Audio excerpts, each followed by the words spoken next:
Hello from the past. Hello, my friend, and hello, me. It is Perez from the past, making this video immediately after my second therapy session. And there's so much that I want to reveal for the first time right here, publicly, and to own it for myself and my future. Let's start with the positive. You guys may have probably seen by now, I have no idea what order I'm going to be uploading things onto YouTube because I don't need to post daily. I was telling my therapist that like last year was really difficult. Addicts go from one addiction to another, right? And I've spoken about many times how I did not handle my mother's illness well last year in 2019, or you're probably watching more than last year. This might be 2021 when you're seeing this. Hi, future. In 2019, my mother had cancer, which I've spoken about. She had basilnoma in her lady part. Had to have 2 surgeries for that. She also had a prolapsed bladder. She's diabetic and has asthma, so healing for her took such a long time. She had a mesh to correct the prolapsed bladder, blah, blah, blah. Her boyfriend of over a decade died of cancer, blah, blah, blah. You remember 2019 was when I was dyeing my beard all the crazy colors. And when we were going on vacation 6 times in 6 months. Vacations are great. Treating yourself is important, but not if you're doing it in an unhealthy way or in an extreme way or in a way that you cannot afford, like I was. If I kept down that path, it would have been very bad for me. But I said in my therapy session just moments ago to my therapist, hopefully 2021 sees us towards the end of the year, returning to normal-ish. And I said, I want to take a quiet vacation by myself. I want to do another social media detox, but also just be away from everything and my family and just be by myself and pamper myself. Get some massages, do some healing hot springs, some mud baths, work on my journal some more, my thought journal, just have thoughts and think about the future and not do what I normally do. In 2019, I did treat myself, and that year I did take 2 solo vacations.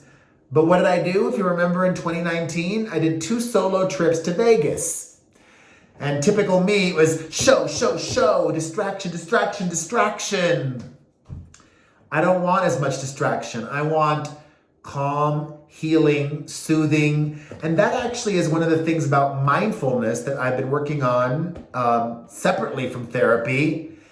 Mindfulness, and what my friend Jewel has gifted me with, is a slowing down of the brain, which is scary for me. Even right now, I'm like trying to distract myself by playing with my hair. Stop it. Stop playing with your hair. Be even more present.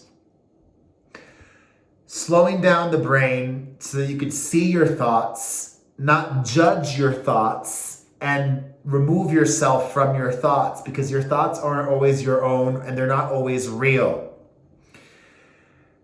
And I am looking forward to that vacation where maybe I'll make one video sharing it with all of you, but I don't need to document every single day like I did my Big Bear journey with my kids. And I did that also because it felt so special and I wanted to share everything and I wanted those memories for my kids. But in 2019, I became a full-blown YouTube addict and my brain was unhealthy about it. I was uploading a video every single day, more than one video a day sometimes. I said to my therapist today, I'm going to start an editorial calendar and I'm going to space it out. I'll post a video every other day. Or if I want to take a day off, it could be 2 videos a week or whatever. Everything is okay.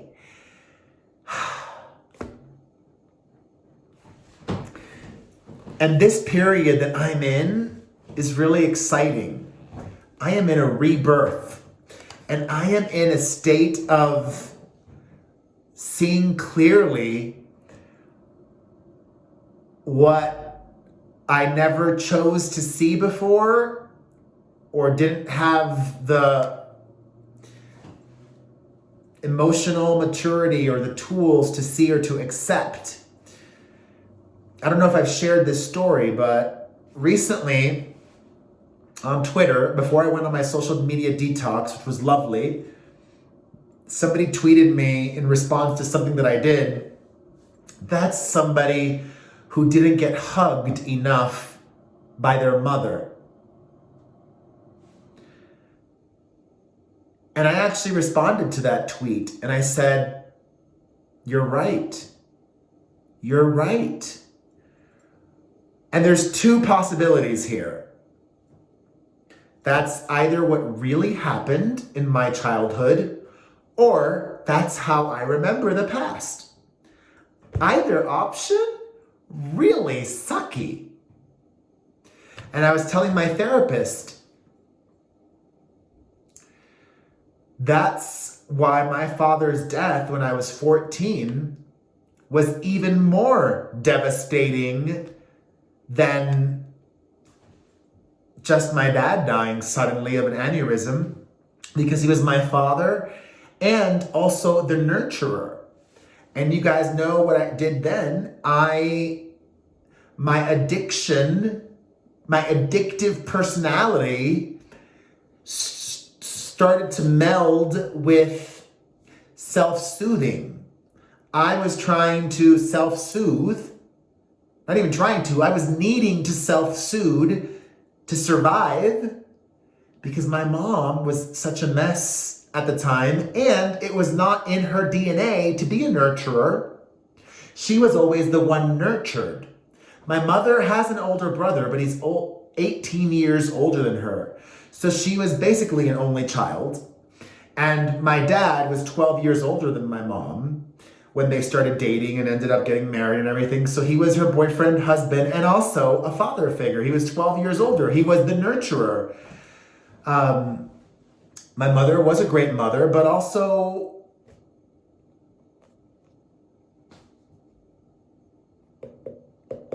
has improved a lot over the years. So what's funny is that for the longest time, I thought I had dealt with my dad's death, but I never really did. And now at 42, I'm dealing with it. And actually, I was telling my therapist that what really triggered everything, not TikTok, what really triggered everything with my dad was my book. And I think I've said this, writing the book was easy, but then when I got in the studio to narrate the audio version and reliving it, stop playing with my hair, that was so hard. And that stayed with me. And what's funny too is I've had all these thoughts in my thought journal, but there's one thought, perhaps one of the most important thoughts, that I did not write until just tonight while I was in therapy. Let me show you. The most recent one that I just added. Can you guys see that? Compassion for me. Compassion for me. And then on the opposite is self-loathing. And where that came from was I was telling him, after all the TikTok drama, I recorded a podcast with Booker. And when we were done with the podcast about all the TikTok drama, I thought that it was great. I thought it was powerful and healing and raw and one of the most real things anybody's ever done, both on my end and on Booker's. And then 36 hours later, I sat down to listen to it, and you know what my brain was telling me? How lame. So pathetic. What a loser. And my therapist said that that's normal. That when we sometimes hear ourselves in pain or grieving or whatever it is, that's a normal reaction to that. And I also have told my therapist, stop playing with my hair, that I'm trying to be more mindful of protecting and demanding my happiness, setting boundaries, and being communicative with my mother on ways that she could help me be happier. And that's been not easy. I'm getting a lot of friction and frustration from her end at my expressing my feelings and my frustrations, even if it's something as simple as like, take it down. Like, you don't need to, my mom, you guys who know my mom, you know my mom speaks really loud. And I speak really loud too, and I'm still playing with my hair, and that's okay.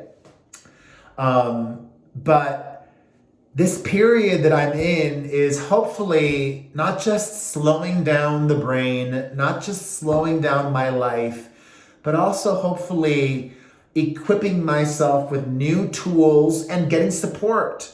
I've gotten the support of my therapist. I've gotten the support of many friends, especially and including my friend Jewel, and other friends, and trying to correct, because we even talked about college today. You know, me choosing to go to school in New York City was a way of being able to run away from my problems. Because after my dad died, the addict in me and the self-soother drowned all of my sorrows in television. And I was probably already a TV addict before that, but it got to an unhealthy place where I was just watching TV at 15, 16, 17 till like 1 a.m. on school nights. And my mom didn't care because I was doing well in school. So she didn't care, even though it would have probably been healthier for me if she forced me to get more sleep, like I do for my kids, and I'm gonna do for them in the future. I'm the parent. That's why, oh God, some people criticized me for one video that I made a couple of years ago saying, I don't want my kids to be fat. I don't. Of course, I would still love them if they were, but I want them to have a healthy relationship with food and to understand what that means. I've never really had great coping mechanisms with trauma or drama. I ran away to college. I kept running and created Perez Hilton as another escape and this alter ego. But now I'm in my mid-30s and learning to just be okay with me and accepting my past and accepting myself. And I think I'll end with this two things that are tied. I was recounting to my therapist the story about how I was freaking out on vacation in Big Bear when my laptop fritzed out and it died. And when that happened, I decided to get myself a new laptop. And I came back and my laptop was working. But I still am getting a new laptop. And my therapist said, oftentimes the universe, when we decide to take care of ourselves, the universe rewards us.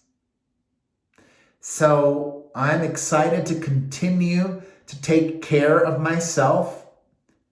I'm excited to continue to take better care of my children, smarter care of my mother, and more focused care for you all.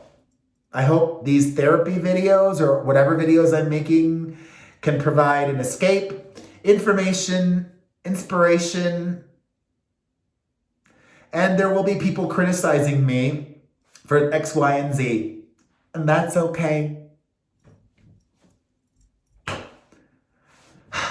And I'm looking good. My hair's crazy, but the hard work in the gym, that's it. I love you. No prompt to anything else except take care of yourself first and foremost, and then take care of each other.